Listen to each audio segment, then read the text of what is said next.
राधे कृष्ण राधे कृष्ण। राजा सुयज्ञ की यज्ञशीलता और उन्हें ब्राह्मण के शाप की प्राप्ति। ऋषियों द्वारा ब्राह्मण को क्षमा के लिए प्रेरित करते हुए कृतघ्नों के भेद तथा विभिन्न पापों के फल का प्रतिपादन। पार्वती जी ने पूछा, प्रभु राजा सुयज्ञ कौन थे? किस वंश में उनका जन्म हुआ था? उन्हें ब्राह्मण का शाप कैसे प्राप्त हुआ था और किस तरह से राधा जी को वे पा सके, जो सर्वात्मा श्री कृष्ण जी की पत्नी हैं तथा साक्षात श्री कृष्ण जी ने जिनका पूजन किया है, उन्हीं परमेश्वरी श्री राधा जी की सेवा का सौभाग्य एक मलमूत्रधारी मनुष्य को कैसे मिल सका, जिनके चरणारविंदों की रज को पाने के लिए ब्रह्मा जी ने पूर्व काल में पुष्कर तीर्थ के भीतर 60,000 वर्षों तक तप किया था तथा जिनका दर्शन पाना आपके लिए भी अत्यंत कठिन है। उन्हीं पुरातनी महालक्ष्मी श्री राधा देवी का दर्शन राजा सुयज्ञ ने कैसे प्राप्त कर लिया? वे मनुष्यों के दृष्टिपथ में कैसे आई? तीनों लोकों के सृष्टा ब्रह्मा ने राजा सुयज्ञ को श्री राधा का कवच किस प्रकार दिया? उनके ध्यान पूजन विधि तथा स्तोत्र का उपदेश कैसे दिया? यह सब बताने की कृपा कीजिए। श्री महादेव जी बोले, देवी 14 मनुओं में जो सबसे प्रथम हैं उन्हें श्याम्भू मनु कहते हैं। वे ब्रह्मा जी के पुत्र और तपस्वी कहे गए हैं। उन्होंने शत्रुपा से विवाह किया था। मनु व शत्रुपा के पुत्र उतानपाद हुए। उतानपाद के पुत्र ध्रुव हैं। गिरिराज नंदिनी ध्रुव की कीर्ति तीनों लोकों में विख्यात है। ध्रुव के पुत्र उत्कल हुए, जो भगवान नारायण के अनन्य भक्त थे। उन्होंने पुष्कर तीर्थ में 1000 राजसूय यज्ञों का अनुष्ठान किया था। उस यज्ञ में सारे पात्र रत्नों के बने हुए थे। राजा ने बड़ी प्रसन्नता के साथ वे सब पात्र ब्राह्मणों को दान कर दिए थे। यज्ञांत महोत्सव में राजा ने बहुमूल्य वस्त्रों की सहस्र राशियां, जो तेजपुंज से उद्भासित होती थी, ब्राह्मणों को बांट दी। प्रिय, उस सुंदर यज्ञ को देखकर ब्रह्मा जी ने देव सभा में राजा उत्कल का नाम सुयज्ञ रख दिया। राजा सुयज्ञ अन्न रत्न तथा सब प्रकार की संपत्तियों के दाता थे। वे प्रतिदिन प्रसन्नतापूर्वक उचित दक्षिणा के साथ ब्राह्मणों को 10-12 लाख गौएं दान में देते थे। उन गौओं के सींग रत्नों से मढ़े होते थे तथा दुग्धपात आदि सामग्री भी रत्नमयी होती थी। वे प्रतिदिन 6 करोड़ ब्राह्मणों को भोजन कराया करते थे। उन्हें प्रतिदिन चूसने, चबाने, चाटने और पीने योग्य भोजन सामग्री देकर तृप्त करते थे। नित्य प्रति 1 लाख रसोइयों को भोजन दिया करते थे। पुआ, रोटी, चावल आदि अन्न, दाल आदि व्यंजन दही के साथ परोसे जाते थे। उस भोजन सामग्री में मांस का सर्वथा अभाव होता था। ब्राह्मण लोग भोजन के समय मनुवंशी राजा सुयज्ञ की ही नहीं, उनके पितरों की भी स्तुति करते थे। सुंदरी यज्ञ के दिनों में तथा उसकी समाप्ति के दिन कुल मिलाकर 36 लाख करोड़ ब्राह्मणों ने अत्यंत तृप्तिपूर्वक सुअन्न भोजन किया था।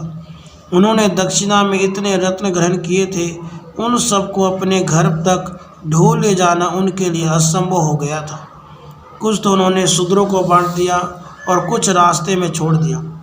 ब्राह्मण भोजन के अंत में राजा ने ब्राह्मणेतरों को भी भोजन दिया, फिर भी वहाँ अन्न की सहस्रों राशियाँ शेष रह गई।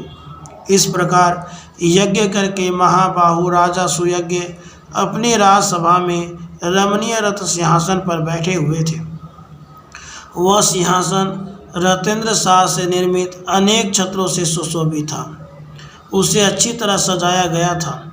उस पर चंदन आदि सुगंधित वस्तुओं का लेप हुआ था। चंदन पल्लवों से उसकी रमणीयता और बढ़ गई थी। वहाँ वसु, वासव, चंद्रमा, इंद्र आदित्यगण, मुनिवर, नारद तथा बड़े बड़े देवता विराजमान थे। इसी समय वहाँ एक ब्राह्मण आया जो रूखा और मलिन वस्त्र पहने था। उसके कंठ, ओठ और तालु सूखे हुए थे। उसने मुस्कुराते हुए हाथ जोड़कर रत्न सिंहासन में बैठे हुए पुष्पमाला और चंदन से चर्चित राजा को आशीर्वाद दिया। राजा ने भी ब्राह्मण को प्रणाम तो किया, किंतु वे अपने स्थान से उठे नहीं। उस सभा के सभासद भी ब्राह्मण की ओर देखकर खड़े नहीं हुए। वे सभी थोड़ा थोड़ा हंसते रहे। तब वह श्रेष्ठ ब्राह्मण मुनि और देवताओं को नमस्कार करके निरंकुश भाव से वहाँ खड़ा हो गया और क्रोधपूर्वक राजा को शाप देता हुआ बोला, ओ पामर, तू इस राज्य से दूर चला जा, श्रीहीन हो जा तथा शीघ्र ही गलित कोट से युक्त, बुद्धिहीन और उपद्रवों से ग्रस्त हो जा। ऐसा कहकर क्रोध से कांपता हुआ ब्राह्मण सभासदों को शाप देने के लिए उद्यत हो गया। जो लोग वहाँ हंसे थे वे सब उठकर खड़े हो गए। उन सब ने अपने दोष का परिहार कर लिया, अतः उनकी ओर से ब्राह्मण क्रोध जाता रहा। राजा उस ब्राह्मण को प्रणाम करके भय से कातर और रोने लगे। वे व्यथित हृदय से सभा के बीच से बाहर निकले। तब गूढ़ रूप वाले वे ब्राह्मण देवता भी ब्रह्म तेज से प्रकाशित होते हुए चल दिए। उनके पीछे पीछे भय से कातर हुए समस्त मुनि भी चल दिए और बारंबार उस स्वर से पुकारने लगे, हे विप्र, ठहरो ठहरो। उन मुनियों के नाम इस प्रकार हैं: पुलह, पुलस्त्य, परचेता, भृगु, अंगिरा, मरीचि, कश्यप, वशिष्ठ, क्रतु, शुक्र, बृहस्पति, दुर्वासा, लोमस, गौतम, कणाद, कण्व, कात्यायन, कठ, पाणिनि, जाजली, ऋष्यशृंग, विभांडक, आपिसली, तैतिली, महातपस्वी मार्कंडेय, बोधु, पैल, सनक, सनंदन, सनातन, सनत कुमार, नारायण ऋषि, नर ऋषि, पराशर, जरत्कारु, संवर्त, करत, औरव, चवन, भरद्वाज, वाल्मीकि, अगस्त्य, अत्रि, उतथ्य, संवर्त, आस्तिक, आसुरी, शिलाली, लांगली, साकल्य, शाक्टायन, गर्ग, वात्स्य, पंचशिख, जमदग्नि, देवल, जैगिषव्य, वामदेव, वालखिल्य आदि, शक्ति, दक्ष, कर्दम, प्रस्कन, कपिल, विश्वामित्र, कोश, ऋचिक और अगमर्सन, ये तथा और भी मुनि, पीतर, अग्नि, हरिप्रिय, दिक्पाल तथा समस्त देवता भी ब्राह्मण के पीछे पीछे चले। पार्वती उन नीति विषाद मुनियों ने ब्राह्मण को समझाया, एक स्थान पर ठहराया और क्रमशः उनसे नीति की बात कही। पार्वती जी ने पूछा, प्रभु, ब्राह्मणों और ब्रह्मा जी के पुत्रों ने जो नीति के विद्वान थे उस समय और ब्राह्मण देवता से नीति की कौन सी बात कही, यह मुझे बताने की कृपा करें। श्री महादेव जी बोले, सुमुखी, उन मुनि समुदाय ने स्तुति और विनय से ब्राह्मण को संतुष्ट करके क्रम से इस प्रकार कहना आरंभ किया। सनत कुमार ने कहा, ब्राह्मण, तुम्हारे पीछे पीछे राजा की लक्ष्मी और कृति भी चली आई है। सत्व, यश, सुशीलता, महान ऐश्वर्य, पीतर, अग्नि और देवता भी राजा को श्रीहीन करके उनके घर से बाहर चले आए हैं। द्विश्रेष्ठ, अब तुम संतुष्ट हो जाओ, क्योंकि ब्राह्मण शीघ्र ही संतुष्ट होने वाला कहा गया है। मुने, ब्राह्मणों का हृदय नवनीत के समान कोमल होता है। वह तपस्या से परिमार्जित होने के कारण अत्यंत निर्मल और शुद्ध होता है। अतः विप्रवर, अब क्षमा करो, आओ और राजभवन को पवित्र करो। जिसके घर से अतिथि निराश होकर लौट जाता है, उसके देवता, पिता तथा अग्नि भी निराश होकर लौट जाते हैं, क्योंकि वहाँ अतिथि का सत्कार नहीं हुआ। इसलिए विप्रवर, क्षमा करो, आओ और राजभवन को शुद्ध करो। पुलस्त्य जी बोले, जो घर पर आए हुए अतिथि को टेढ़ी आंखों से देखते हैं, उन्हें अतिथि अपना पाप देकर और उनके पुण्य लेकर चला जाता है। अतः तुम राजा के दोष को क्षमा कर दो। वश तुम्हारी जहाँ मौज है जाओ, राजा अपने कर्म दोष से उठकर खड़े नहीं हुए थे, उनके उस दोष को तुम क्षमा कर दो। बुला ने कहा, जो क्षत्रिय राजलक्ष्मी के मत से अथवा जो ब्राह्मण विद्या के मत से किसी ब्राह्मण का अपमान करता है, वह क्षत्रिय श्रीहीन होता है तथा वह ब्राह्मण त्रिकाल संध्या से शून्य हो जाता है। वे दोनों ही एकादशी व्रत तथा भगवान विष्णु के नैवेद्य से वंचित हो जाते हैं। क्रतु बोले, ब्राह्मण, क्षत्रिय, वैश्य अथवा शूद्र कोई भी क्यों न हो, जो ब्राह्मण का अपमान करता है वह दीक्षा के पुण्य और अधिकार से भ्रष्ट हो जाता है। इतना ही नहीं, उसका धन नष्ट हो जाता है तथा पुत्र और पत्नी से भी हीन हो जाता है। यह एक अटल सत्य है। तब भगवान क्षमा करो, आओ और राजा के घर को पवित्र करो। अंगीरा ने कहा, जो ज्ञानवान ब्राह्मण होकर किसी ब्राह्मण का अपमान करता है, वह भारतवर्ष में 7 जन्मों तक सवारी ढोने वाला बैल होता है। मरीचि ने कहा, जो पुण्य क्षेत्र भारतवर्ष में देवता, ब्राह्मण तथा गुरु का अपमान करता है, वह भगवान विष्णु की भक्ति से वंचित हो जाता है। कश्यप जी ने कहा, जो वैष्णव ब्राह्मण को देखकर उसका अपमान करता है, वह विष्णु मंत्र की दीक्षा से वंचित हो विष्णु पूजा से भी विरत हो जाता है। परचेता बोले, जो अतिथि ब्राह्मण को आया देख उसके लिए अभ्युत्थान नहीं करता, उठकर खड़ा नहीं हो जाता, वह भात भूमि में माता पिता की भक्ति से रहित होता है।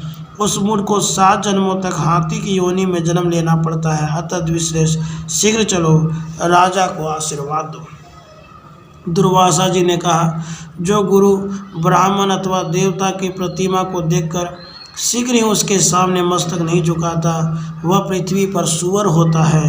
अतः ब्राह्मण, हमारे सब अपराधों को क्षमा करो और चलकर अतिथि सत्कार ग्रहण करो। राजा ने पूछा, आप सब लोग श्रेष्ठ मुनि हैं, आपने किसी न किसी बहाने से धर्म का उपदेश किया, अतः सब कुछ स्पष्ट बताकर मुझ मूर्ख को समझाइए।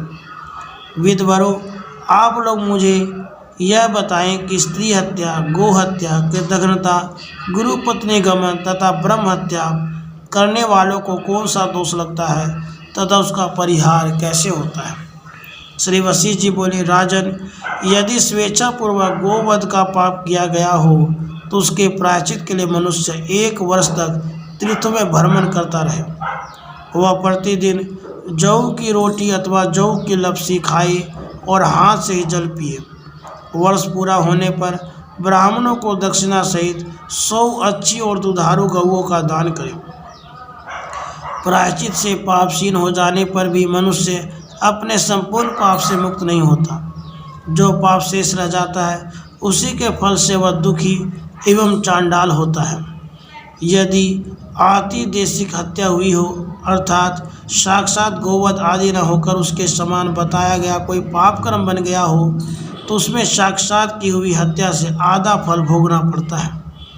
अनुकल्परूप प्रायश्चित से उस हत्या का पाप यद्यपि क्षीण हो जाता है, तथापि उससे पूर्णतः छुटकारा नहीं मिलता।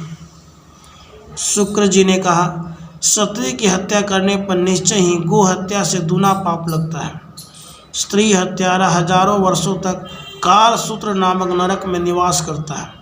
उसके बाद वह महापापी मानव 7 जन्मों तक सुअर और 7 जन्मों तक सर्प होता है। उसके बाद उसकी शुद्धि होती है। बृहस्पति जी बोले, स्त्री हत्या से दूना पाप लगता है ब्रह्म हत्या में। ब्रह्म हत्यारा 1 लाख वर्षों तक निश्चय ही महाभयंकर कुंभी बाग नरक में निवास करता है। उसके बाद इस महापापी को 100 वर्षों तक विष्ठा कीड़ा होना पड़ता है। इसके बाद 7 जन्मों तक सर्प होकर वो उस पाप से शुद्ध होता है। गौतम जी ने कहा, राजेंद्र, कृतघ्न को ब्रह्म हत्या से 4 गुना पाप लगता है। वेद में अवश्य ही कृतघ्नों की शुद्धि के लिए कोई प्रायश्चित नहीं कहा गया है। राजा जी ने पूछा, वेद वेताओं में श्रेष्ठ महर्षि, आप मुझे कृतघ्नों का लक्षण बताइए। कृतघ्नों के कितने भेद हैं और उनमें से किन्हें किस दोष की प्राप्ति होती है। ऋषि श्रृंग ने उत्तर दिया, सामवेद में 16 प्रकार के कृतघ्नों का निरूपण किया गया है। वे सब के सब प्रत्येक दोष से प्रत्येक फल के भागी होते हैं। सत्कर्म, सत्य, पुण्य, स्वधर्म, तप, प्रतिज्ञा, दान, स्वगोष्ठी परिपालन, गुरु कृत्य, देव कृत्य, काम कृत्य, द्विज पूजन, नित्य कूट कृत्य, विश्वास, परधर्म और पर प्रदान, इनमें स्थित हुए मनुष्यों को जो वध करता है वह पापिष्ट कृतघ्न कहा गया है। इनके लिए जो लोग हैं वे इस जन्म से भिन्न योनियों में उपलब्ध होते हैं। राजेंद्र, वे पापी कृतघ्न जिन जिन नरकों में जाते वे नरक निश्चय ही यमलोक में विद्यमान है। सुयज्ञ ने पूछा, प्रभु किस प्रकार के कृतघ्न कौन सा कर्म करके किन किन भयंकर नरकों में जाते हैं, इसे एक एक करके मैं सुनना चाहता हूँ, बताने की कृपा करें। कात्यायन ने कहा, जो शपथ खाकर भी अपने सत्य को मिटा देता है, उसका पालन नहीं करता, वह कृतघ्न अवश्य ही 4 युगों तक कालसूत्र नरक में निवास करता है, फिर 7 जन्मों तक हुआ और उल्लू होकर पुनः 7 जन्मों तक महारोगी शूद्र होता है। इसके बाद उसकी शुद्धि होती। इसके बाद सर्वश्री, सनंदन, सनातन, पराशर, जरत्कारु, भरद्वाज और विभांडक ने विभिन्न कृतघ्नों के भेद तथा उनकी प्राप्त होने वाली दुर्गति का वर्णन किया। उसके बाद श्री मार्कंडेय जी बोले। मार्कंडेय जी ने कहा, नरेश्वर, शूद्र जाति स्त्री के साथ समागम करने पर ब्राह्मण को जो दोष प्राप्त होता है उसका वर्णन वेदों में किया गया, उसे बताता हूँ, सावधान होकर सुनो। जो ब्राह्मण शूद्र जाति स्त्री के साथ संबंध स्थापित करता है वह कृतघ्नों में प्रधान है। वह 14 इंद्रों की स्थिति काल तक कृमि दृष्ट नामक नरक में निवास करना पड़ता है। वहाँ वह ब्राह्मण कीड़ों के काटने से व्याकुल रहता है। यमराज के दूत उससे प्रतिदिन तपाई हुई लोहे की प्रतिमा का आलिंगन करवाते हैं। उसके बाद निश्चय ही वह व्यभिचारिणी स्त्री की योनि का कीड़ा होता है। इस अवस्था में 1000 वर्षों तक रहने के बाद वह शूद्र होता है, तत्पश्चात उसकी शुद्धि होती है। सुयज्ञ बोले, मुने, अन्य कृतघ्नों के भी कर्मों का फल बताइए। यह ब्राह्मण का शाप मेरे लिए श्लाघ्य है, क्योंकि इसके कारण मुझे सत्संग का लाभ हुआ। भला विपत्ति पड़े बिना किसकी संपत्ति प्राप्त होती है। मैं धन्य हूँ, कृतकृत्य हूँ, मेरा जीवन सफल हो गया, क्योंकि आज मेरे घर पर मुक्त मुनिगण और देवता पधारे हैं। राधे कृष्ण, राधे कृष्ण।